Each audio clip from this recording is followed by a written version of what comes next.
On the morning of August 5th, 2016, emergency services would be called for an unconscious woman found behind the Lakota Hope Ministry building in White Clay, Nebraska. This is the unsolved case of Sherry Ann Wounded Foot. I'm Cassie. Thank you for joining me today, and I hope you stick around. Let's start off getting to know Sherry a little bit. Sherry, she was a 50-year-old mother and grandma. Her family was large and close. Sherry had many grandchildren and reportedly enjoyed cooking for her family. Sherry's oldest son described her as a tough little lady, also mentioning how loving and generous she was. Sherry was a member of the Oglala Sioux tribe and lived on the Pine Ridge Indian Reservation in South Dakota.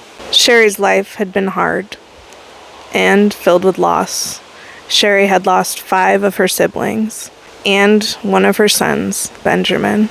In 2009, Sherry would plead guilty after stabbing a man in the abdomen.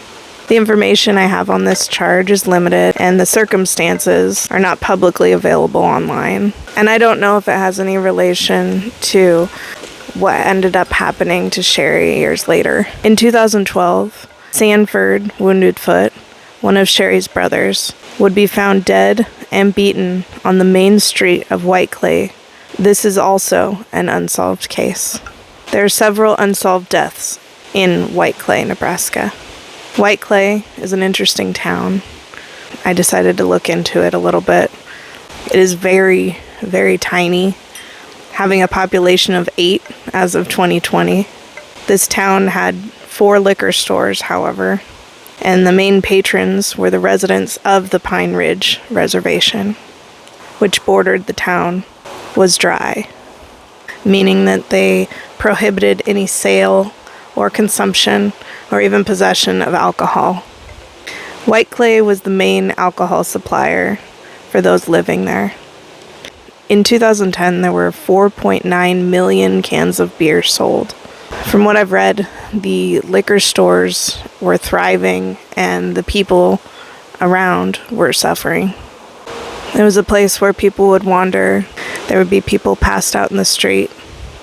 I've never been there, but from what I read, I've seen places like this.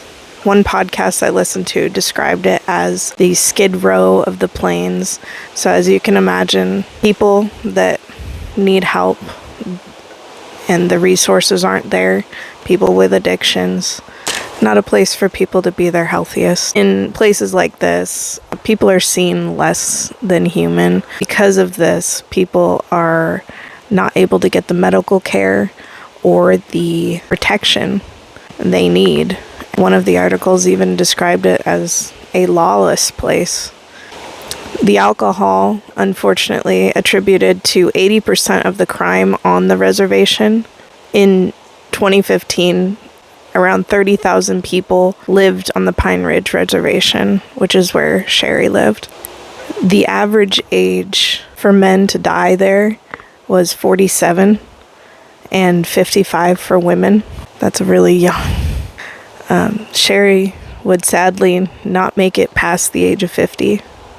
It was 9:45 in the morning on August 5th, 2016. The police would be called for help as Sherry was unconscious behind a building in White Clay, Nebraska. When the EMTs arrived, they didn't note any obvious trauma, and it was determined that no emergency existed at that time, though they did transport her to the Indian Health Services emergency room in Pine Ridge at 10:05 a.m. Her daughter even said that she believed because she was found in White Clay, she was treated differently, that they thought it was alcohol related and didn't treat it as a immediate emergency. Sherry did have blood and bruises on her body. Her daughter, Sandra Graham, mentioned finger marks on her hands and arms and bruises on other parts of her body that she noticed when she visited her in the hospital. Sherry was still unconscious at this time. While she was there, Sherry would have a seizure, and this caused the Pine Ridge Hospital to call for help. they contacted a bigger hospital in Rapid City. This hospital needed a CT scan, though, before they were able to transfer her. So around 2 hours after Sherry arrived at the Pine Ridge Hospital, she would receive a CT scan. The scan showed bleeding in her head and that she needed immediate surgery. Pine Ridge had lacked the resources that could help, but early detection may have saved Sherry's life. In a lawsuit filed in 2019 by Sherry's daughter, she said the doctor declined the need for a CT scan and attributed her seizure to alcohol. There's no public information on if this lawsuit was resolved or what happened with it. Sherry was taken to Rapid City Regional Hospital by helicopter at 1:25 p.m. and would have brain surgery at 4:42 p.m. Sherry was in a coma and on life support. She never regained consciousness. Her family decided to take her off life support on August 17th, 2016. They had brought her back to the Pine Ridge Hospital. Now, going back to August 6th, which was the day after Sherry was found, her family had called the police and reported that they believed she was assaulted. The police then contacted the Rapid City Hospital, and they told the police that Sherry's injuries were consistent with a possible assault. The family didn't think police took Sherry's death seriously, like several other Indigenous people's deaths. Sherry's official cause of death is blunt force trauma and possible homicide, and Sherry's case is sadly still unsolved.